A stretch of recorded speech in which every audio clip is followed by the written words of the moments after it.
সূরা আল হাদিদ। রহমান রহিম আল্লাহ তাআলার নামে। আকাশমণ্ডলীয় পৃথিবীতে যা কিছু আছে তার সব কিছুই আল্লাহ তাআলার পবিত্রতা এবং মাহাত্ম্য ঘোষণা করে। তিনি মহাপরাক্রমশালী ও প্রজ্ঞাময়। আসমান সমূহ ও জমিনের সার্বভৌমত্ব তাঁরই জন্য। তিনি জীবন দান করেন, তিনি মৃত্যু ঘটান। তিনি সব কিছুর উপর চূড়ান্ত ক্ষমতাবান। তিনি আদি, তিনি অন্ত, তিনি প্রকাশ্য, তিনি অপ্রকাশ্য এবং তিনি সর্ববিষয়ে সম্মুখ অবহিত। তিনি হচ্ছেন সেই মহান সত্তা যিনি 6 দিনে আসমান সমূহ ও জমিন সৃষ্টি করেছেন। অতঃপর তিনি তার আরশে সমাসীন হন। তিনি জানেন যা কিছু এ ভূমির ভেতরে প্রবেশ করে, আবার যা কিছু ভূমি থেকে বেরিয়ে আসে। আসমান থেকে যা বর্ষিত হয় তা যেমন তিনি জানেন, আবার আসমানের দিকে যা কিছু ওঠে তাও তিনি অবগত আছেন। তোমরা যেখানেই থাকো না কেন তিনি তোমাদের সাথেই আছেন।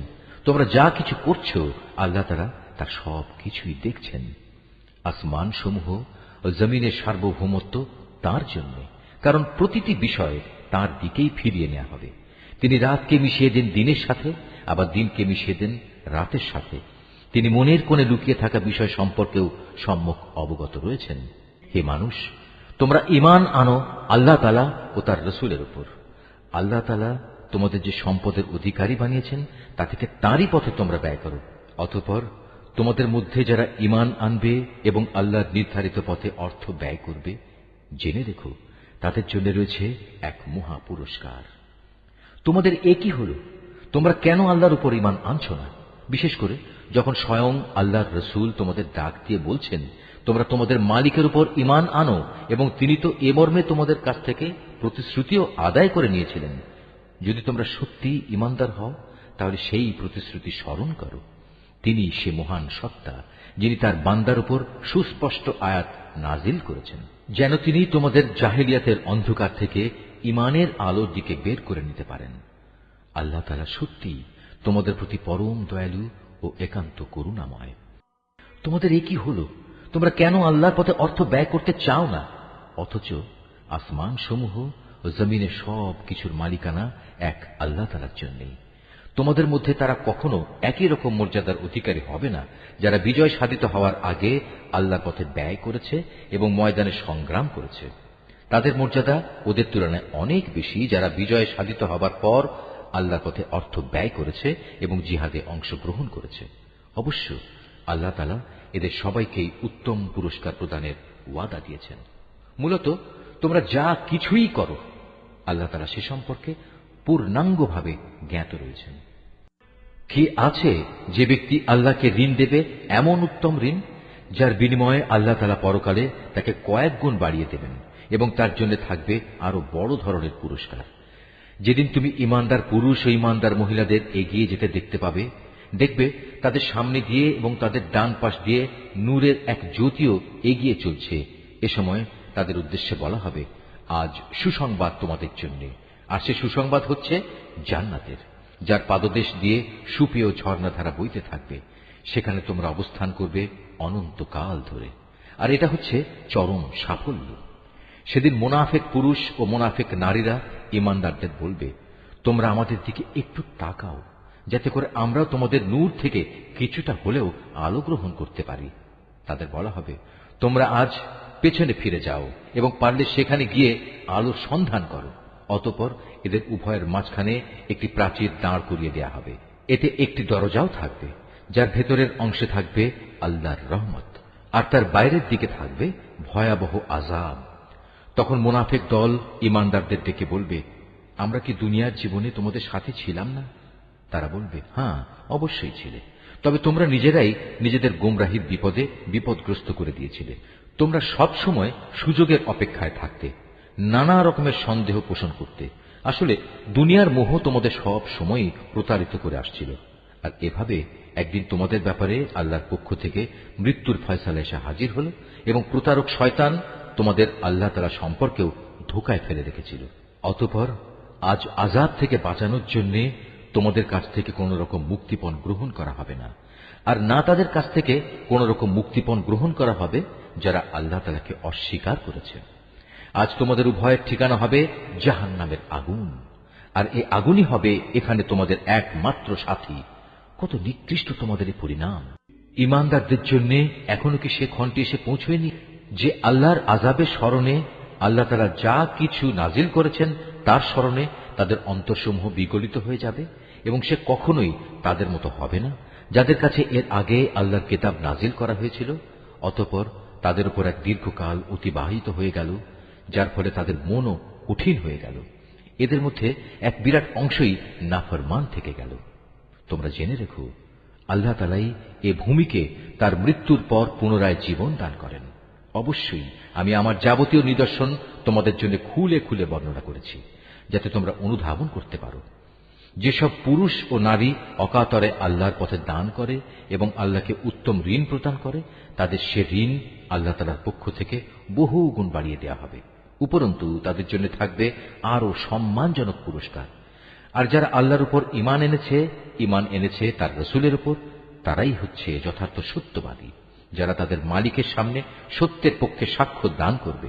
তাদের সবার জন্য রয়েছে তাদের মালিকের পক্ষ থেকে পুরস্কার এবং তাদের নিজেদের নূরও, যা তাদের সাফল্যের প্রমাণ বহন করবে। অপরদিকে যারা আমাকে অস্বীকার করেছে এবং আমার নিদর্শন সমূহকে মিথ্যা সাব্যস্ত করেছে, তারা হবে জাহান্নামের বাসিন্দা। তোমরা জেনে রাখো, এ পার্থিব জীবন খেলাধুলা, জাঁকজমক প্রদর্শন, পরস্পর অহংকার প্রদর্শনের প্রতিযোগিতা, ধন সম্পদ ও সন্তান সন্ততি বাড়ানোর চেষ্টা সাধনা ছাড়া আর কিছুই নয়। এ যেন আকাশ থেকে বর্ষিত এক পশলা বৃষ্টি, যার উৎপাদিত ফসলের সমাহার কৃষকের মনকে খুশিতে ভরে দেয়। অতঃপর সে ফসল ঘরে তোলার উপযোগী হলে একদিন তা শুকিয়ে যায় এবং আস্তে আস্তে তুমি দেখতে পাও তা হলুদ রং ধারণ করতে শুরু করেছে। তারপর তা অর্থহীন খড়কুটায় পরিণত হয়ে যায়। কাফেরদের জন্য পার্থিব জীবনের চেষ্টা সাধনা এমনই এক অর্থহীন কর্মকাণ্ড ছাড়া আর কিছুই নয়। আর পরকালের জীবনে তাদের জন্য থাকবে কঠোর আযাব এবং ঈমানদারদের জন্য থাকবে আল্লাহর পক্ষ থেকে তার ক্ষমা ও সন্তুষ্টি। সত্যি কথা হচ্ছে, দুনিয়ার এই জীবন কতিপয় ধোঁকা প্রতারণার সামগ্রী বই কিছুই নয়। অতএব এসব অর্থহীন প্রতিযোগিতা বাদ দিয়ে তোমরা তোমাদের মালিকের পক্ষ থেকে সেই প্রতিশ্রুত ক্ষমা ও চিরন্তন জান্নাত পাওয়ার জন্য এগিয়ে যাও। এমন জান্নাত যার আয়তন আসমান জমিনের সমান প্রশস্ত, তা প্রস্তুত করে রাখা হয়েছে সেসব মানুষদের জন্য যারা আল্লাহ তাআলা ও তার পাঠানো রাসূলের উপর ঈমান এনেছে। মূলত এ হচ্ছে আল্লাহ তাআলার এক অনুগ্রহ। যাকে তিনি চান তাকেই তিনি এই অনুগ্রহ প্রদান করেন। আর আল্লাহ তাআলা হচ্ছেন মহা অনুগ্রহশীল। সামগ্রিকভাবে গোটা দুনিয়ার উপর কিংবা ব্যক্তিগতভাবে তোমাদের উপর যখনই কোনো বিপর্যয় আসে, তা সংঘটিত হওয়ার বহু আগেই তার বিবরণ একটি গ্রন্থে লিখে রাখা হয়েছে। আর আল্লাহ তাআলার জন্য এ কাজ অত্যন্ত সহজ। এজন্যে যাতে করে তোমাদের কাছ থেকে যা কিছু সুযোগ সুবিধা হারিয়ে গেছে তার জন্য তোমরা আফসোস না করো, এবং আল্লাহ তাআলা তোমাদের যা কিছু দিয়েছেন তাতেও যেন তোমরা বেশি হর্ষোৎফুল্ল না হও। আল্লাহ তাআলা এমন সব লোকদের ভালোবাসেন না যারা ঔদ্ধত্য ও অহংকার প্রদর্শন করে। আল্লাহ তাআলা তাদেরও ভালোবাসেন না যারা নিজেরা কার্পণ্য করে আবার অন্যদেরও কার্পণ্য করার আদেশ দেয়।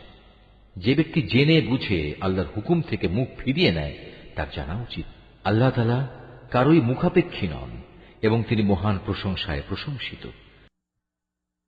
আমি অবশ্যই আমার রাসূলদের কতিপয় সুস্পষ্ট নিদর্শন সহ মানুষদের কাছে পাঠিয়েছি এবং আমি তাদের সাথে কিতাব পাঠিয়েছি। আরো পাঠিয়েছি আমার পক্ষ থেকে এক ন্যায়দণ্ড, যাতে করে মানুষ এর মাধ্যমে ইনসাফের উপর কায়েম থাকতে পারে। তাদের জন্য আমি লোহা নাজিল করেছি, যার মাধ্যমে একদিকে যেমন রয়েছে বিপুল শক্তি, অন্যদিকে রয়েছে মানুষের বহুবিধ উপকার। এ সব কিছুর উদ্দেশ্য হচ্ছে এর মাধ্যমে আল্লাহ তাআলা জেনে নিতে চান কে আল্লাহ তাআলা ও তার রাসূলকে না দেখেও সাহায্য করতে এগিয়ে আসে। বস্তুত আল্লাহ তাআলা প্রচন্ড শক্তিমান ও মহাপরাক্রমশালী। আমি নূহ ও ইব্রাহিমকে আমার রাসূল হিসেবে প্রেরণ করেছি এবং তাদের উভয়ের বংশধরদের মাঝে আমি নবুয়ত ও কিতাব প্রেরণের ব্যবস্থা করে রেখেছি।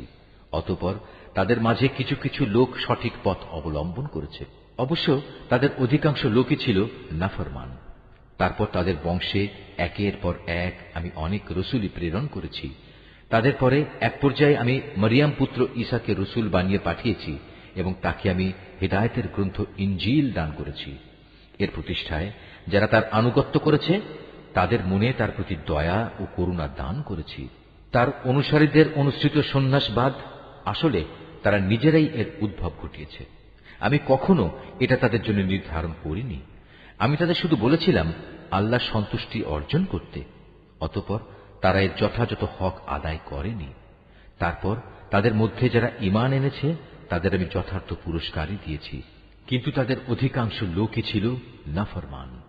হে ঈমানদার বান্দারা, তোমরা আল্লাহ তাআলাকে ভয় করো এবং তার প্রেরিত রসুলের উপর ঈমান আনো।